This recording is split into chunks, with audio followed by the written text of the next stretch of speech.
Get your filthy hands off that chair. You people don't belong here.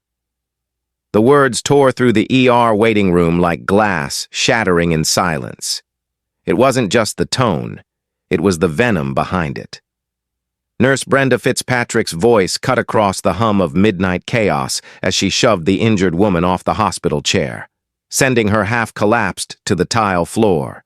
Elena Washington, still dazed from the crash, tasted blood and disbelief at the same time. Her palms burned where she'd tried to break her fall, her head spinning from the blow she took minutes earlier on I-85. A few bystanders gasped, but no one moved. The woman in scrubs, supposed to be a healer, had just humiliated a patient in front of everyone. And she didn't stop there. "Security! Get this slum rat out before she steals something," Brenda barked, tossing Elena's purse toward the wall. The sound of shattered plastic echoed as her USB drive, the one holding weeks of evidence on hospital discrimination, snapped in two. Before we go any deeper into what happened that night, I'd love to know where you're watching this from. Don't forget to subscribe to the channel and drop a like to support more real stories like this, because what you're about to hear will shake you to your core. Elena sat there trembling, one hand clutching her stomach, the other pressing against her forehead where glass had cut her. She was 35 years old, a respected civil rights lawyer in Atlanta, but in that moment, she was just another black woman dismissed as nothing. Her car had been struck by a drunk driver 20 minutes earlier, and paramedics rushed her here, promising she'd be treated immediately. But the moment Brenda saw her worn hoodie, messy curls, and brown skin, judgment took the wheel. Brenda's eyes narrowed as she scanned Elena's face. Then her expression hardened into something ugly, something Elena had seen before in courtrooms, on police reports, in too many stories that ended badly. Elena's mind spun faster than her heartbeat. She was 8 weeks pregnant, a fact no one here knew, not even Marcus, her husband. They had planned to tell family after her 12-week scan. Now, with the pain in her abdomen growing sharper, fear crept up her spine. She whispered, half to herself, half to her unborn child. "Just hold on, baby, just hold on," Brenda sneered, her voice dripping with sarcasm. "Insurance?" she demanded. "Or are you one of those charity cases who think everything's free?" The other nurse at the desk, Diane Sullivan, gave a nervous chuckle, glancing around as if hoping no one was recording. But someone was. In the far corner sat Maria Gonzalez, a young Latina mother holding her phone at chest level. She hit "Go Live," whispering under her breath. "They need to see this." The caption read, "Piedmont ER right now, hashtag Piedmont Prejudice." Within minutes, 50 people were watching, 50 strangers witnessing cruelty unfold in real time. Elena didn't know it yet, but that live stream would soon ignite a storm that no hospital PR team could contain. Elena tried to explain. "I was in a car crash. My doctor, my husband, works here. Please, I just need—" But Brenda interrupted with a bitter laugh. "Your husband works here? Sure he does. Let me guess. He's the janitor?" The insult hit harder than any physical wound. Diane whispered. "Brenda, maybe we should just—" "Quiet," Brenda snapped. "You know how administration is. They'll blame us if we let one of them in without proof." At the mention of one of them, Tyrone Jenkins, the black security guard standing nearby, flinched. He'd worked at Piedmont General for 15 years, seen things he'd rather forget, and learned to keep his head down. But something about Elena's eyes, pained yet unyielding, stirred the guilt he'd buried. He took a step forward, then hesitated as Brenda glared at him. "You gonna handle this, Tyrone?" she warned. "Or do I have to remind you what happened last time you took their side?" That last time still haunted him. 3 years earlier, he'd defended a black patient accused of theft. He was nearly fired for unprofessional conduct. Tonight, he stood at the same crossroads. Elena reached for her bag, wincing at the pain shooting through her side.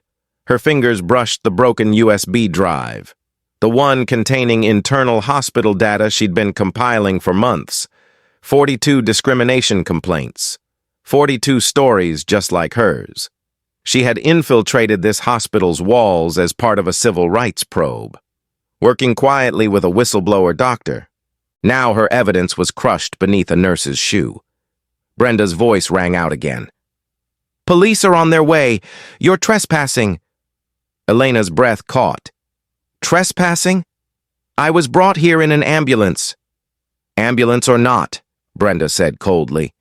"We don't take walk-ins from the projects after hours." The words made Maria's live stream surge from 50 to 500 viewers. Comments began flooding in. "Is this real? That's illegal. Call the news." Someone tagged investigative reporter Jamal Hayes, known for exposing racial bias in healthcare, in his downtown newsroom. Jamal glanced at the alert on his phone. Within seconds, he was grabbing his camera and heading for his car. Meanwhile, back in the ER, Brenda snatched Elena's chart and began typing into the system.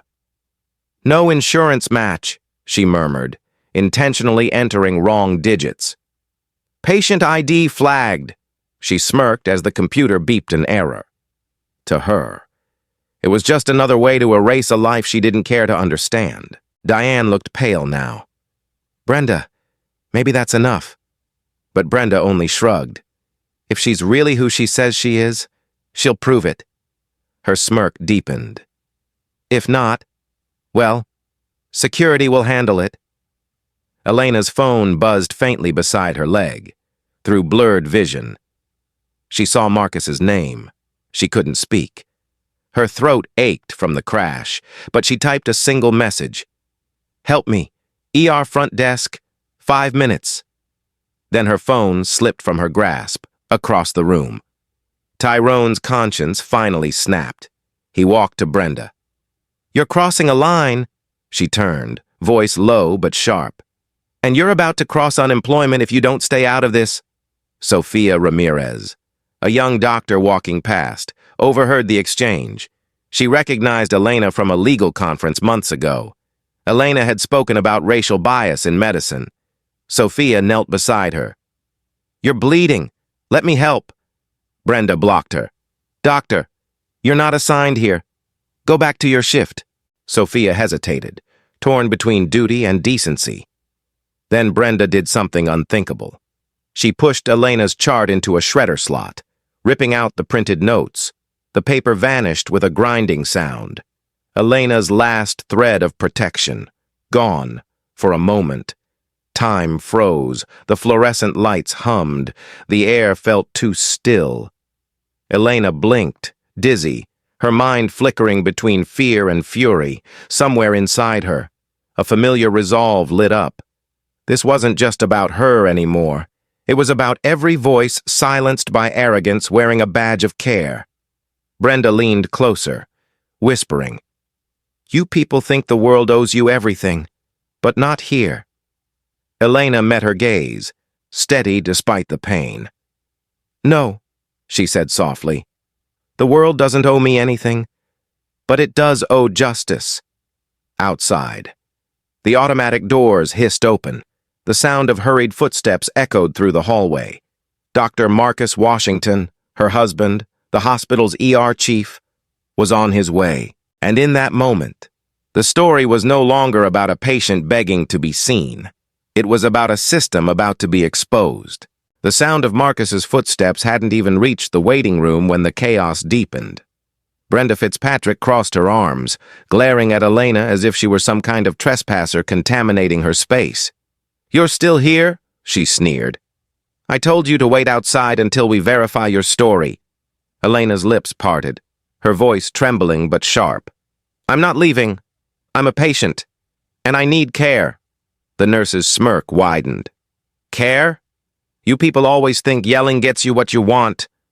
Those words, "You people," cut like a blade, loud enough for every soul in the room to hear.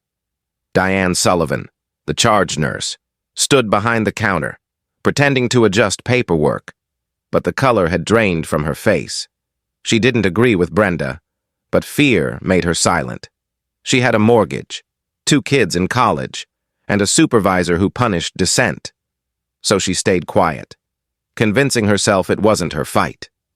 Elena's body trembled with exhaustion, her head throbbing. She pressed a bloodied tissue to her temple, whispering, "Lord, give me strength." Her eyes darted to Tyrone Jenkins, the security guard, whose eyes met hers with quiet conflict. He had seen injustice before, but not like this. "Miss," he said hesitantly, "please, maybe let them check first." Brenda rolled her eyes. Finally, someone with sense. See, even he gets it. Tyrone turned away, ashamed.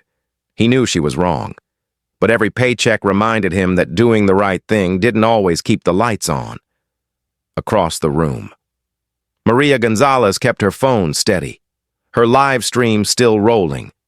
The comments had exploded. 5,000 viewers now, furious and stunned. "This is Atlanta?" one wrote. "I can't believe this is happening in 2025. "Where's the doctor?" another asked. Maria's hands trembled as she whispered into the camera. "They're ignoring her. They won't even touch her."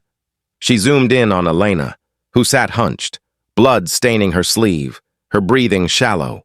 Just then, a young voice broke through the tension. "What's going on here?" Dr. Sofia Ramirez had returned, her tone firm despite her trembling hands. "This woman needs immediate evaluation." Brenda turned, face hard.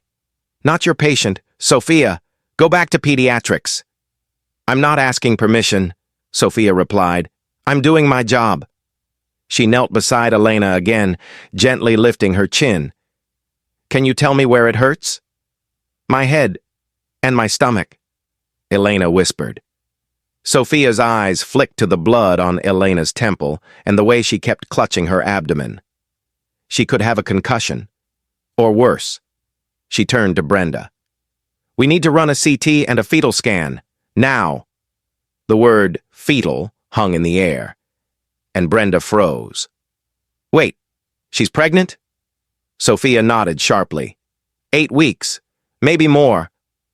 That revelation changed the temperature of the room, but not for the better. Brenda muttered under her breath. "Great. Another one trying to make it about sympathy." Diane shot her a warning look. "Brenda, stop." "What?" Brenda snapped. "You know how this goes. They always play the victim card."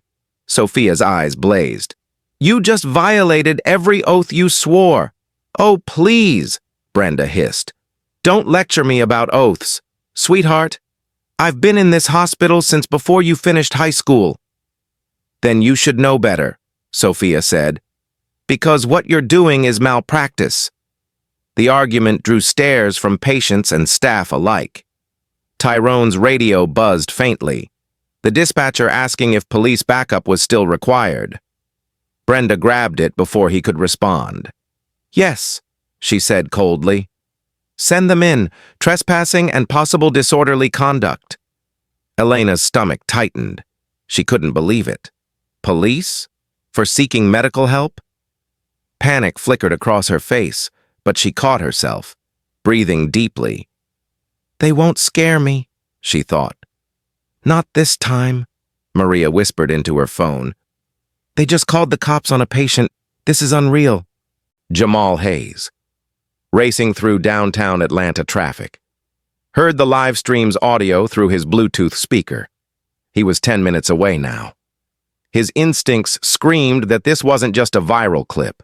It was a civil rights case in real time, back at Piedmont. Brenda was now typing furiously at her computer. Her goal, erase Elena's intake record entirely. She'd done it before, deleting names that didn't fit the system. Her fingers flew over the keys, entering false insurance codes, marking fraudulent ID. Diane's voice shook. "Brenda, that's illegal." "So is loitering," Brenda shot back. If administration questions it, I'll say she gave false information. Elena, watching from the chair, whispered, "You're deleting me." Brenda looked up with a chilling smile. "Sweetheart, if there's no record, there's no patient. Now get out before it's too late." Her words dripped with satisfaction, as if erasing someone's existence was routine. Tyrone took a step forward. "Stop this. She's bleeding." "You'll lose your job," Brenda warned. "You think they'll choose you over me?" Her tone carried a cruel truth. She'd always been protected by the same bias that destroyed others. Elena's eyes met Tyrone's again, soft but firm. "Don't be afraid," she said quietly. "They win when we're silent." He froze, torn between his conscience and survival. Maria's live stream viewers now numbered 12,000. The comments section exploding. "That nurse needs to be fired. Call the CEO. Who's this woman? Her name's Elena Washington," someone typed. "Civil rights lawyer. She took on the Eastland Hospital case last year." That comment spread like fire. Within moments, Twitter and Instagram flooded with her name.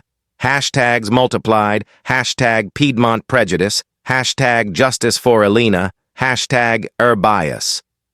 Diane's hands trembled as she turned to Brenda. "It's live. Everything. You're being recorded." Brenda froze, disbelief flashing across her face. "Recorded?" "Yes," Diane said. "Half the city's watching." Brenda's face flushed red, but instead of stopping, she doubled down. "You think I care about some wannabe influencer's video?" she snapped. "They'll forget it tomorrow." But in her gut, fear had started to crawl. Elena's phone buzzed again, Marcus replying, "On my way. Hold on." Relief washed over her, but the pain in her abdomen was worsening. She whispered to Sophia, "Please, check the baby." Sophia squeezed her hand. "I will, but we need to get you on a gurney." Before she could, Alan Thorpe, the ER manager, entered the room. His presence immediately shifted the atmosphere. "What's going on here?" he asked, voice sharp.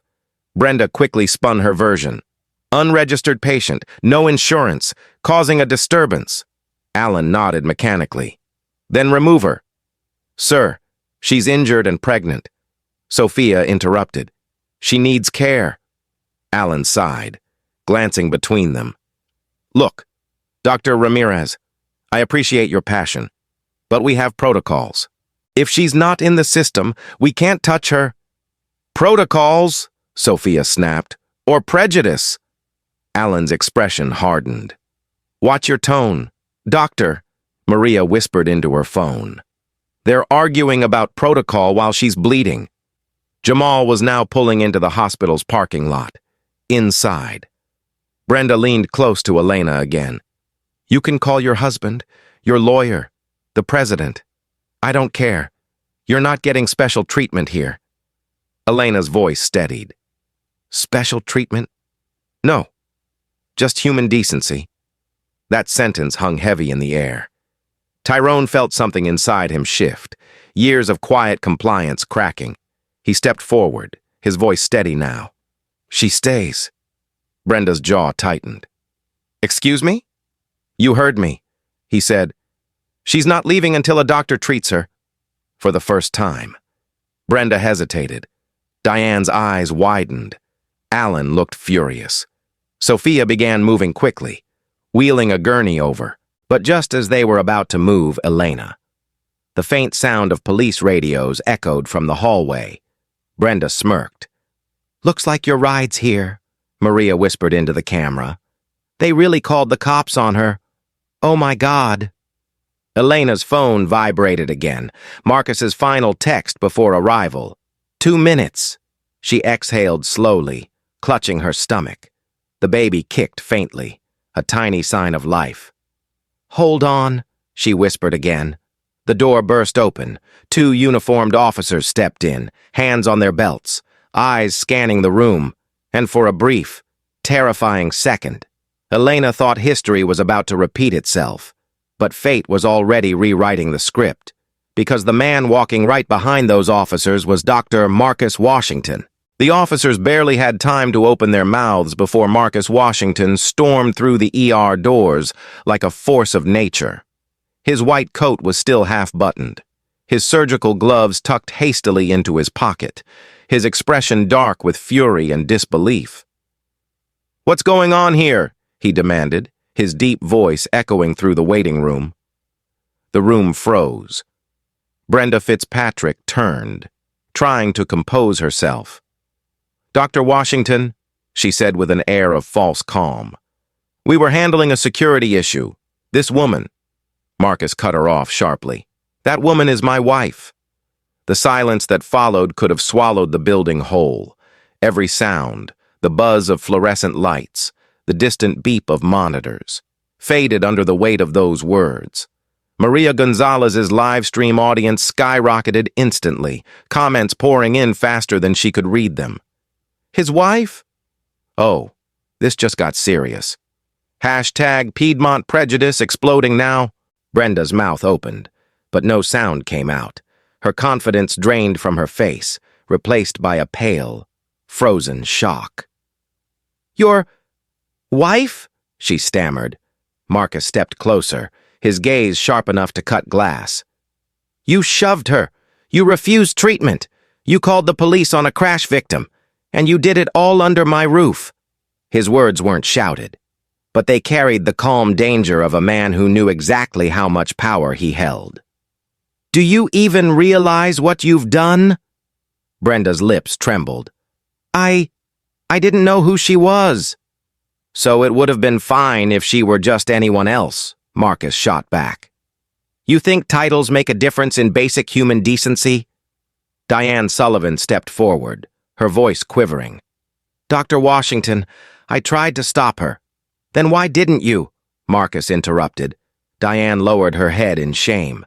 Elena, still weak but conscious, whispered his name. "Marcus!" He rushed to her side. Kneeling beside the gurney Sophia had managed to wheel over, his voice softened. "Hey, baby, I'm here. You're safe now." His hands trembled slightly as he examined her head wound, pressing gently around the edges. "How bad is the pain?" "It's manageable," she murmured, then hesitated. "Marcus, I'm pregnant." The words hit him like a lightning bolt, his breath caught, eyes widening. "Pregnant?" She nodded faintly. For a brief moment, the world around them fell away. No chaos, no crowd, just the two of them and the fragile truth between them. Then reality snapped back as Brenda muttered under her breath. "Figures." Marcus's head whipped around. "What did you just say?" "Nothing," she said quickly, stepping back. But the damage was done. His tone dropped to a dangerous whisper. "You're done here." He turned to Tyrone, whose heart pounded in his chest. "I need security footage of the last 30 minutes. Everything." Tyrone nodded immediately, grateful for the chance to make things right, as he left to retrieve the tapes. Marcus motioned to Sophia. "Page ultrasound, now." Sophia moved swiftly, guiding Elena toward a curtained exam area, while Marcus barked orders to nearby nurses who suddenly remembered their professionalism. Within minutes, the small team was assessing her vitals. The baby's heartbeat flickered faintly through the monitor, a fragile, rhythmic sound that made Marcus exhale in relief. "It's steady," Sophia said quietly. "They're both stable." Elena smiled weakly. "Told you I'd hold on." Marcus brushed a tear from her cheek. "You're the strongest woman I've ever known." Meanwhile, in the waiting room, Maria's live stream continued, showing Brenda pacing nervously while Diane sat rigidly at the desk. Alan Thorpe, the ER manager, rushed in, his tie crooked and face flushed. "What the hell is going on? Why are there cameras here?" Brenda blurted. "It was a misunderstanding." But the panic in her voice betrayed her. Marcus emerged from the exam area, his presence commanding the space like a courtroom judge. "A misunderstanding?" he repeated. "You denied medical care. assaulted a patient, destroyed her property, and called the police, all because of your bias. That's not a misunderstanding. That's malpractice and discrimination. Alan tried to regain control. Dr. Washington, maybe we should discuss this privately. No, Marcus interrupted coldly. We're doing this right here, in front of everyone. He turned to Maria's phone camera, fully aware that tens of thousands were watching. My name is Dr. Marcus Washington, ER Chief at Piedmont General Hospital. What happened tonight is not just about one nurse's actions. It's about a system that allowed it. The chat exploded with reactions, hearts, shocked emojis, and messages of support. Finally, someone speaking up. This man's a hero. Hashtag justice for Elena trending. Brenda, desperate now, whispered, You can't prove any of that. Actually, came Tyrone's voice as he returned, holding a flash drive. Yes, we can. He plugged it into the monitor, and within seconds, the screen displayed security footage of the entire encounter. Brenda shoving Elena, Diane's silence, and the moment the USB drive shattered on the floor, the room filled with gasps. Marcus's jaw tightened as he watched. You deleted her medical record too, didn't you? Brenda's face turned red. No, I was just... You were just erasing evidence, he said, because you thought she didn't matter. He looked at Alan. And you let this kind of behavior thrive here, didn't you? Alan swallowed hard. We've been short-staffed. Things slipped through. 42 complaints in 2 years, Elena said weakly from the gurney, her voice steady despite her exhaustion. 42 cases of bias, mistreatment, and silence. The entire room turned toward her. She reached into her damaged purse, pulling out a cracked tablet. I have every record, every survey. 47% of your staff admitted witnessing discrimination. But nothing changed. Brenda looked stunned. How do you have that? Elena's lips curved faintly. Because I'm not just a patient. I'm the attorney investigating this hospital for civil rights violations. Gasps rippled through the crowd. Alan took a step back. You're what? Elena Washington, she said clearly. Civil Rights Division, Atlanta, Maria whispered to her phone. She's a lawyer. She's been investigating them the whole time. The live stream comments erupted. Oh my God! This is bigger than I thought.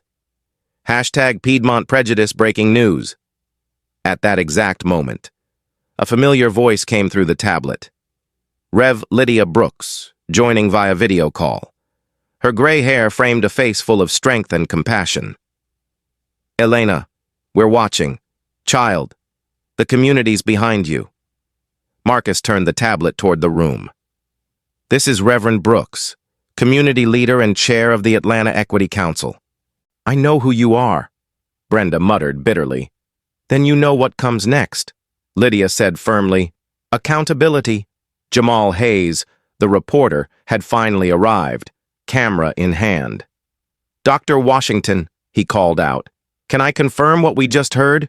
You're the ER chief, and your wife is a civil rights attorney investigating this hospital? Marcus nodded without hesitation. That's correct, and tonight.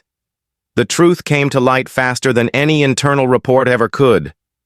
Jamal's camera caught every word, broadcasting it to his feed.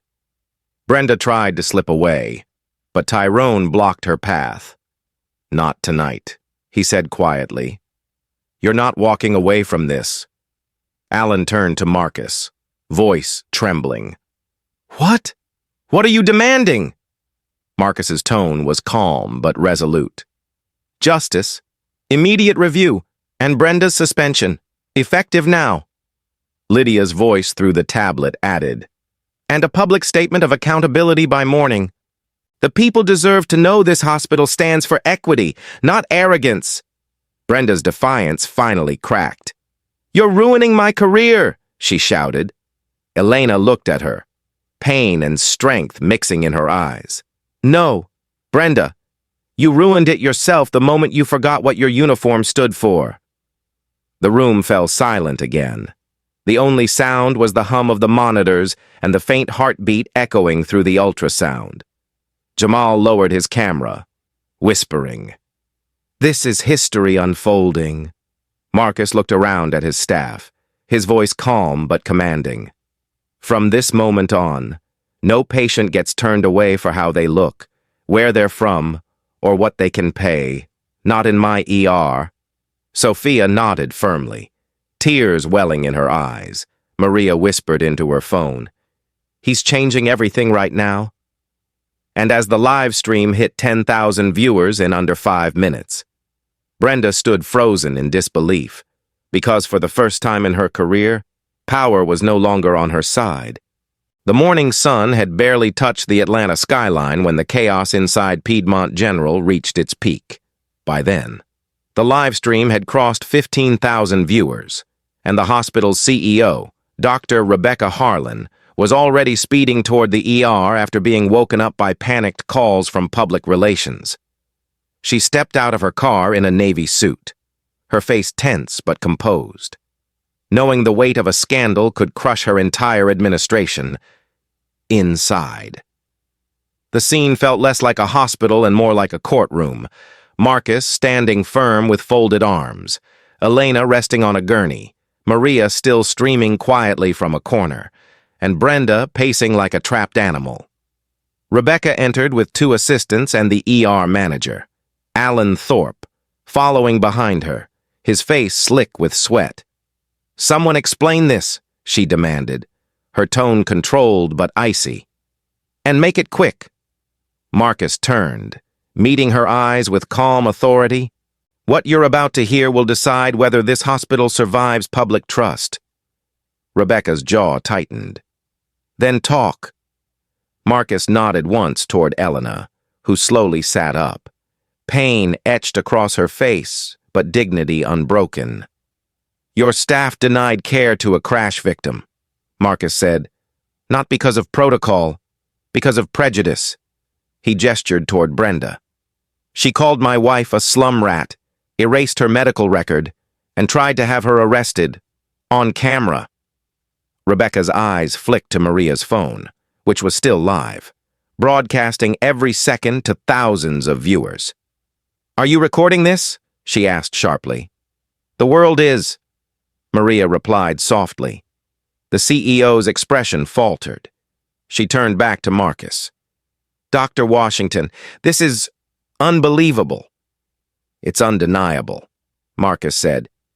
"Your hospital has had 42 discrimination complaints in 24 months. 42. And everyone was buried under insufficient evidence." Elena's voice joined his, firm but quiet. "I was investigating those cases before tonight. I had data, testimonies, proof, all stored on a drive that your nurse destroyed." She held up the shattered USB in a clear evidence bag. The CEO's shoulders sank slightly, the weight of truth settling over her. "I had no knowledge of this." From behind her, Alan Thorpe spoke too quickly. "We've handled every case by protocol." "Protocol?" Marcus repeated, stepping closer. "You call silence and cover-ups protocol? Then maybe you shouldn't be managing an emergency room." Alan's mouth opened, but no words came. Rebecca looked between them, then toward Brenda, who stood trembling near the desk. "Nurse Fitzpatrick, is any of this true?" Brenda's chin lifted in defiance. "That woman was disruptive. I was following procedure." "Procedure?" Elena's voice rose, steady but sharp.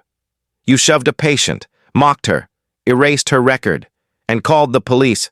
That's not procedure. That's hatred in uniform." Brenda's face flushed red. "You people are always twisting things." "Stop right there," Marcus said, his tone cutting like steel. "Don't you dare finish that sentence." The air turned heavy. Even Rebecca froze, sensing something explosive in Brenda's next words. But instead of backing down, Brenda's anger erupted. I am sick of being blamed for everything. You think this hospital can run without people like me?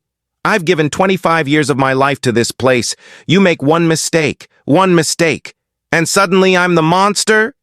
Her voice shook, a mix of rage and self-pity. You think firing me fixes anything?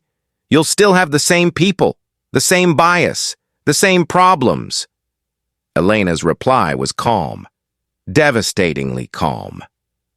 Then maybe that's why the system needs changing. From the top down. Rebecca exhaled, realizing there was no way out without decisive action. Brenda Fitzpatrick, she said formally, you are terminated effective immediately for misconduct, breach of ethics, and violation of federal discrimination law. Brenda's eyes widened. You can't. I just did, Rebecca said firmly. Security will escort you out. For a long moment, Brenda didn't move. Then, trembling with fury, she lunged toward Elena's gurney. You don't get to ruin me, she screamed, grabbing for the side rail. Tyrone Jenkins intercepted her mid-motion, holding her back easily. That's enough, he said, his voice deep but calm. It's over. 2 guards appeared from the hallway and guided Brenda toward the exit. She fought them, shouting incoherently. But the sound of the automatic doors closing behind her brought silence so complete it felt sacred. Maria's camera captured it all. The nurse who thought she owned the ER now being led out like a criminal. The comment section exploded with relief and disbelief. She's gone. Justice right there. Dr. Washington for hospital president. Rebecca rubbed her temples, visibly shaken. This is going to destroy us, she muttered. Marcus turned toward her. No, this could save you. If you act now. She looked up, puzzled. Save us? By facing it, Marcus said. Publicly, transparently, no more cover-ups. My wife and I will help you reform this place, but only if you're willing to rebuild it from the ground up. Elena nodded faintly. I want to see systemic changes, not press releases, not apologies. She handed Rebecca a printed list from her bag. 5 demands written in bold black ink.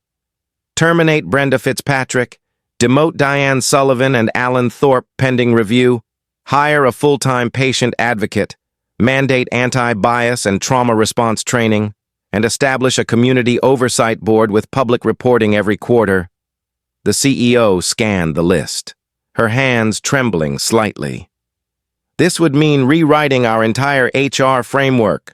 Then start tonight, Marcus said, because if you don't, this will be more than a scandal. It'll be a legacy of shame. Rebecca hesitated, but then, seeing the camera's red light and the eyes of her staff fixed on her, she nodded. Fine. I'll authorize immediate review and implementation. Maria caught it on camera, her voice trembling.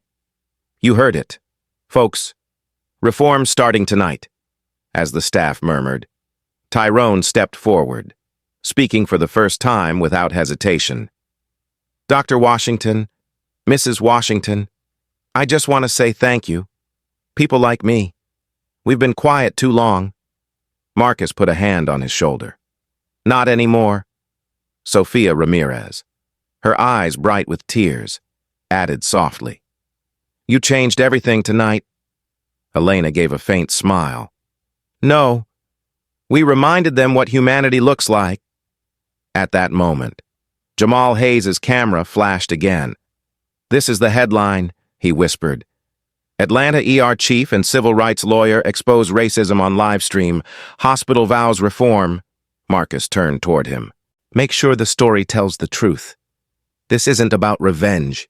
It's about rebuilding. Jamal nodded solemnly. The world's already listening. Rebecca stepped closer to Elena, her tone less defensive now, almost reverent. I can't undo what happened, but I promise you, Mrs. Washington, this will never happen again under my watch. Promises are words, Elena replied quietly. Let actions speak. Rebecca nodded once more. Then I'll make sure they do. Outside. Dawn light began filtering through the ER windows, casting soft gold over the chaos that had become transformation. Maria's live stream ended with the words, "Change just started in Atlanta tonight," as viewers across the country shared it faster than any press release ever could. And while Brenda Fitzpatrick sat in her car outside, shaking with anger and disbelief, the hospital she once controlled was already rewriting its story without her. 6 weeks later. Piedmont General Hospital no longer felt like the same place where Elena Washington had bled on the waiting room floor. The air had changed, calmer, cleaner, and charged with a strange new energy. Patients of every color were being greeted with smiles instead of suspicion, and for the first time in years. No one whispered about those people or trouble cases. It hadn't come easily.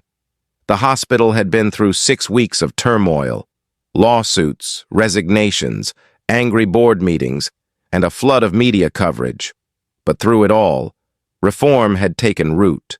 At the center of it was Li Wei, a 30-year-old Asian civil rights advocate with a calm presence and sharp mind. She had been hired as Piedmont's first full-time patient advocate, and she wasted no time proving why she was needed. In her first week, she resolved 15 outstanding discrimination complaints and instituted an open-door policy that let patients contact her directly. Staff who once turned away from confrontation were now attending bias awareness and empathy training designed by Dr. Sophia Ramirez. Even Diane Sullivan, once silent in the face of prejudice, sat in the front row of every workshop, taking notes and asking questions. Alan Thorpe, stripped of his managerial title, worked quietly under supervision, no longer barking orders but listening, to nurses, to patients, and most painfully, to himself. Piedmont General was learning to heal, one conversation at a time. Meanwhile, Brenda Fitzpatrick's world was unraveling, fired, disgraced, and facing a civil lawsuit filed by Elena's legal team. She found herself blacklisted by every major hospital network in Georgia. Her nursing license had been suspended pending a full review by the state board, and her name was now synonymous with everything wrong in American healthcare. The local paper had published her apology letter, written through her attorney. But the public didn't buy it. Even her old friends from nursing school stopped answering her calls, alone in her apartment. She watched nightly news coverage of the Piedmont turnaround, and every time Elena's name appeared on the screen, rage and regret fought inside her like fire and ash. She still couldn't admit to herself that she had caused it, that her cruelty had built the spark that burned her entire career down. Across town. Elena sat in her living room surrounded by flowers, cards, and messages of support that had poured in from across the country.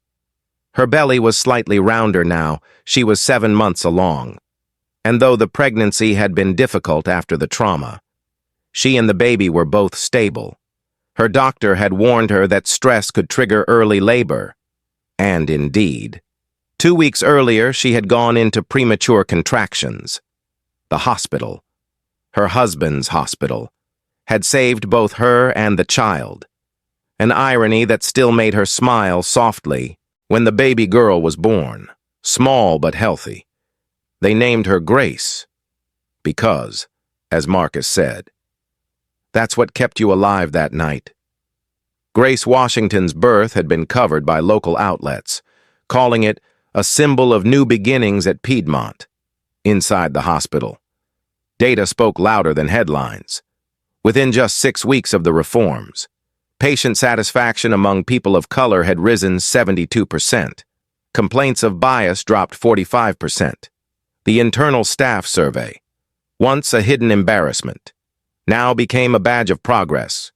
Employees reported higher morale, stronger teamwork, and more accountability.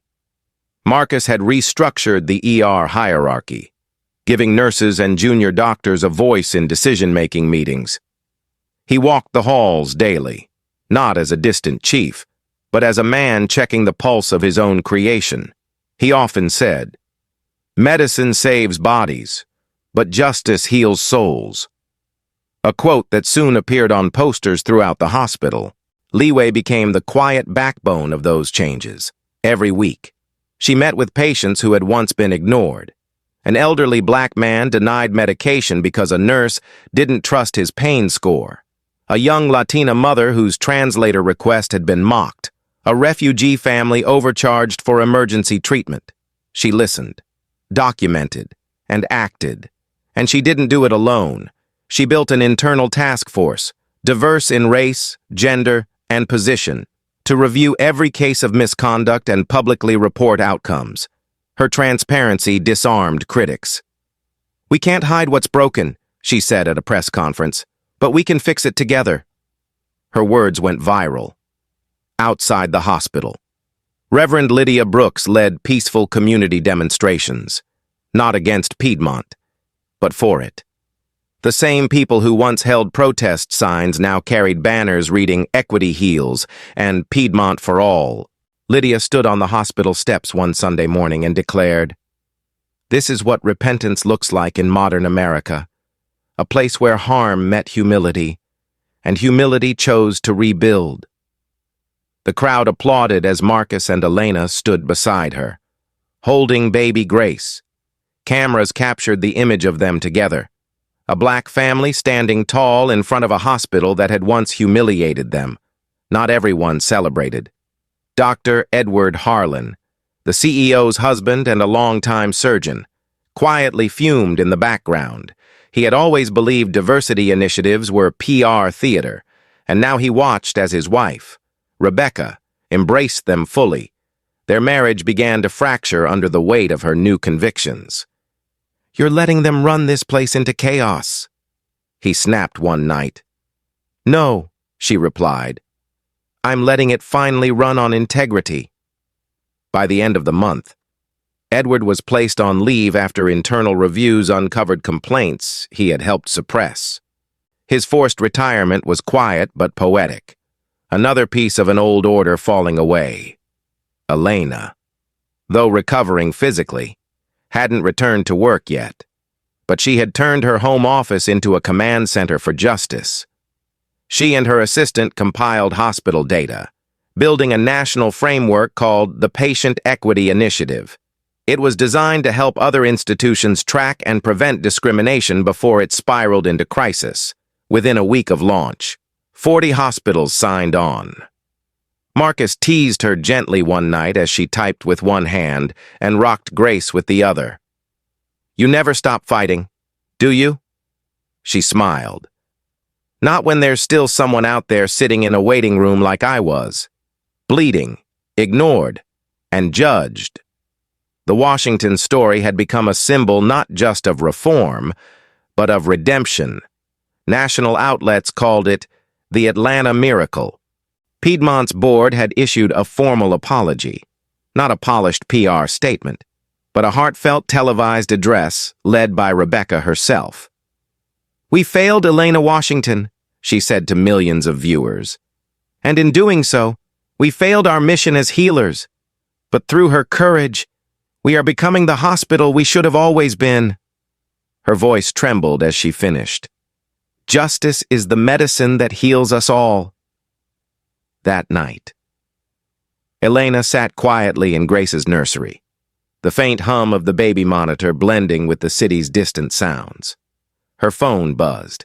A message from Lee Wei. "Complaint reduction now at 45%. Thank you for believing this could work." Elena smiled and typed back, "It's just the beginning." In another message, Reverend Lydia sent a photo from that day's rally, hundreds standing outside the hospital holding candles. The caption read, "Light spreads, even from pain." Outside, rain began to fall gently against the window, the kind of soft Atlanta rain that carries peace instead of gloom. Marcus walked in quietly, placed his hands on her shoulders, and kissed the top of her head. "You know," he said softly, 6 weeks ago this place was drowning. Now it's learning to breathe again." Elena looked down at their baby and whispered, because we refused to let it die.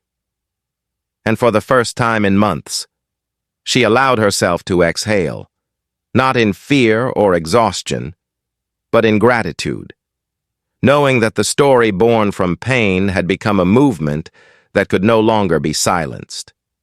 6 months later, the world no longer spoke of Piedmont General Hospital as a scandal, but as a symbol of hope and accountability. What had begun as one woman's humiliation had transformed into a national story of reform and redemption across medical circles. People called it the Piedmont Model, a blueprint for rebuilding trust through equity. Doctors and administrators from around the country visited Atlanta to study what had changed, but the truth was simpler than policy or training. It was about people who finally decided to see. Reverend Lydia Brooks's Community Oversight Board had grown from a handful of members into a coalition that included doctors, nurses, clergy, and former patients. They met monthly in the newly renovated Equity Conference Hall, a space that once stored broken equipment but now glowed with purpose. On its glass wall, written in gold letters chosen by Elena herself, were the words, "Dignity through design, justice through action." Every month, the board reviewed complaints, policies, and real patient experiences. Nothing was hidden, nothing dismissed. Reports were published publicly, and for the first time in Piedmont's history, people trusted the process. The results were undeniable. Bias complaints had fallen dramatically, and community confidence was at an all-time high. Inside the hospital, new life pulsed through the halls. Tyrone Jenkins, once the quiet guard who watched injustice unfold, now wore a polished nameplate that read Security Supervisor. His posture was different, proud, steady, self-assured. Every new security officer trained under him heard the same speech. "You're not just here to guard a door, you're here to guard someone's dignity. Never forget that." His story became part of the hospital's onboarding video, and even staff who hadn't met him personally knew his name. Dr. Sofia Ramirez had been promoted to Director of Training and Inclusion, designing programs that transformed the workplace culture.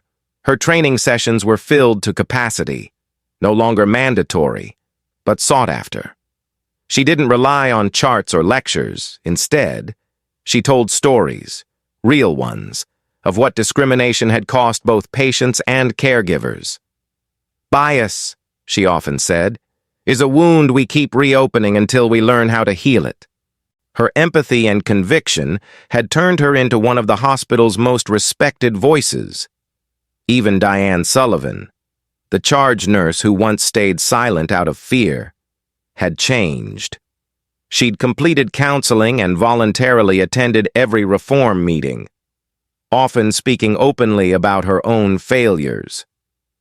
"I thought keeping my job meant staying quiet," she said at one session. "But silence is its own form of harm." The staff applauded her honesty. She was later reinstated, not as a leader of people, but as a mentor for new nurses, teaching them that compassion mattered more than compliance. Alan Thorpe, the former ER manager, had also found his path to atonement. After his demotion, he went through leadership rehabilitation and therapy. By the time he returned to work in a smaller role, his demeanor had changed completely. He no longer chased promotions or titles. Instead, he volunteered for the Oversight Board's administrative team, processing complaints and making sure no voice went unheard. "It's humbling," he told Marcus one afternoon, "but maybe humility was what I needed all along." As for Brenda Fitzpatrick, her story took a different path. The lawsuit filed by Elena moved forward, and the nursing board revoked her license permanently. She withdrew from public view, avoiding cameras and reporters. A few tabloids ran pieces titled "The Nurse Who Lost Everything," but over time, even the media stopped caring, alone, jobless, and haunted. Brenda reportedly sent a letter to the hospital's ethics office months later.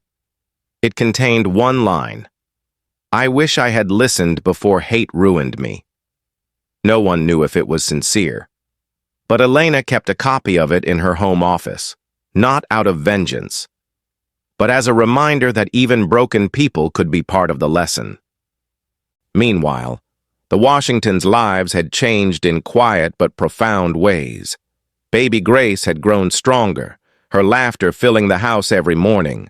Marcus had become the public face of healthcare equity, invited to speak at universities, conferences, and hospitals across the country. Yet he always returned home to tuck Grace in, to sit with Elena, and to remind himself what mattered. "We didn't fix the world," he would say, "but we made one corner of it shine a little brighter." Elena, too, had embraced a new mission. Her patient equity initiative had expanded into a national network, connecting advocates in over 100 hospitals. She often worked late into the night, her desk lit by a single lamp, her baby monitor nearby. She wasn't chasing fame, she was chasing fairness. One afternoon, Piedmont hosted a ceremony honoring the staff behind its transformation. The hospital lobby, once filled with tension and fear, now buzzed with quiet pride. Leeway took the stage first, reading a short report. Complaints down 45%, satisfaction at 94%, 0 unreported incidents this quarter. Applause filled the room. Then Reverend Lydia stepped forward, smiling warmly. "We learned that healing doesn't start with medicine. It starts with humility." Her words echoed softly through the atrium. Finally, Marcus and Elena were called up together. He stood in his white coat, she in a simple navy dress holding baby Grace. The applause grew louder as cameras flashed. Marcus spoke briefly. "The night this began, I almost lost my wife. And in a way, this hospital almost lost its soul. But tonight, I see something I never thought I would. Unity. And that tells me healing is possible." Elena followed, her voice calm but steady. "I don't want you to remember what happened to me. I want you to remember what you did after. When people stood up, when systems changed, when silence broke.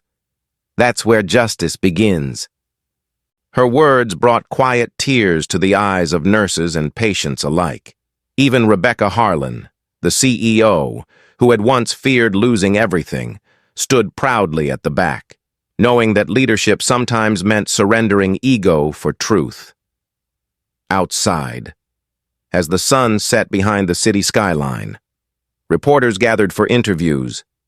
Jamal Hayes, the journalist who had covered the scandal from the beginning, spoke directly into his camera. 6 months ago, Piedmont General was the face of healthcare injustice. Today, it's the face of reform, not because of headlines, but because people dared to change. The footage aired that evening across the nation, showing a single frame of Elena holding Grace while Marcus stood beside her. A family that turned pain into purpose. That night, after the celebration ended, Marcus and Elena walked through the quiet halls of the ER. The walls were freshly painted. The air smelled of antiseptic and lavender. They stopped near the chair where it had all begun. "Strange," Marcus whispered. "This was where everything fell apart." Elena looked at the same spot, her eyes soft but unbroken. "No," she said gently. "This was where everything began." And as the lights dimmed and the hospital settled into calm, the hum of machines and distant footsteps carried a silent truth.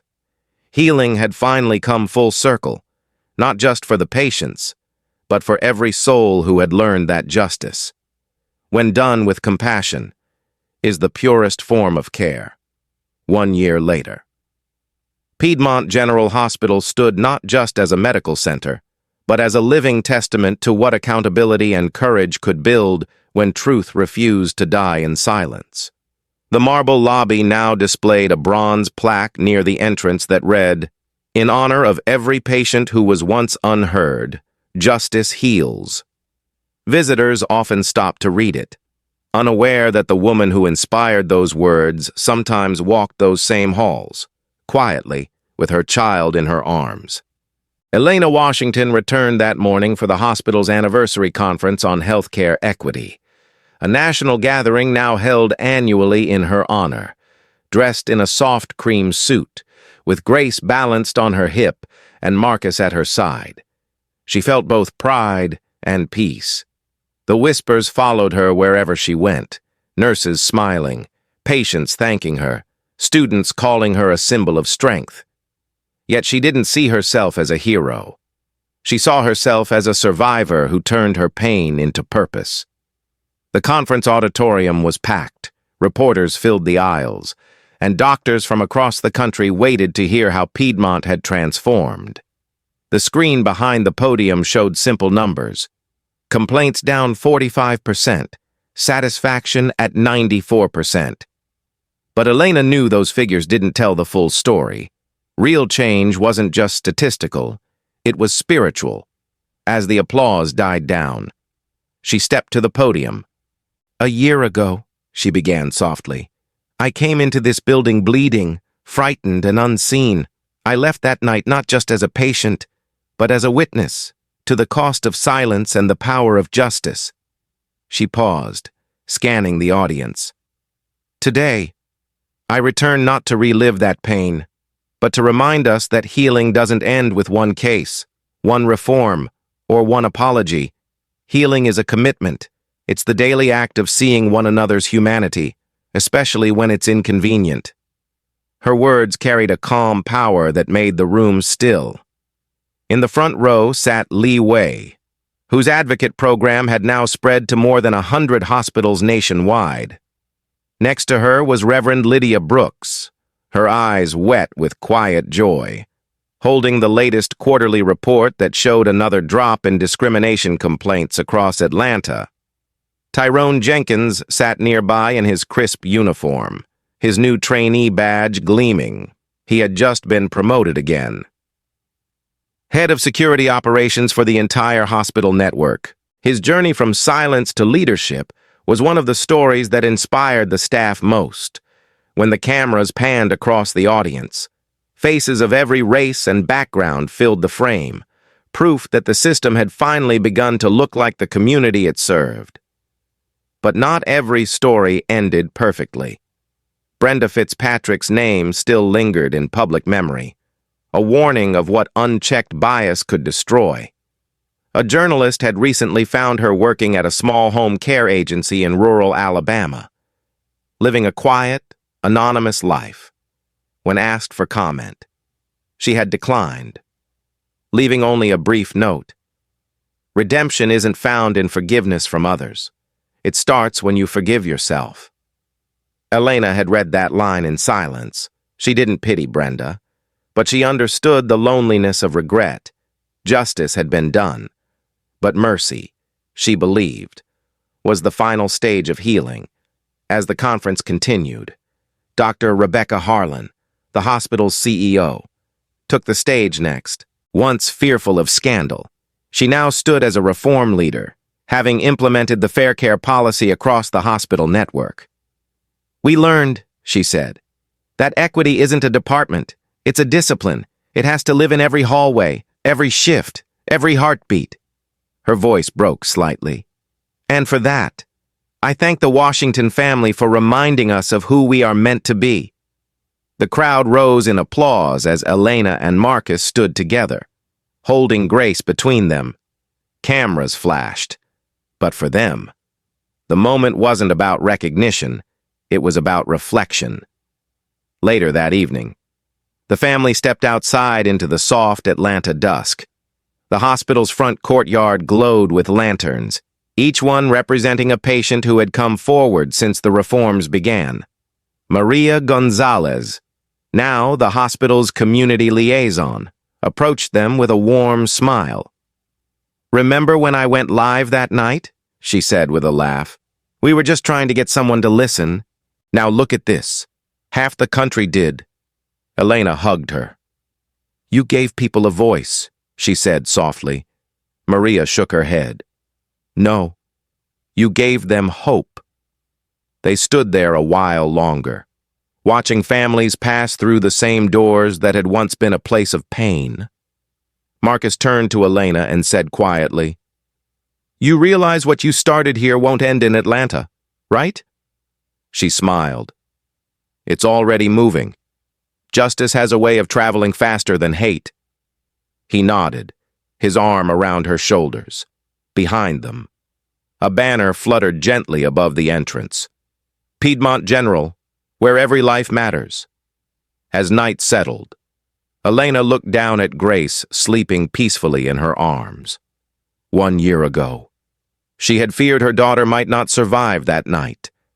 Now, Grace's tiny heartbeat was the rhythm of everything they'd built.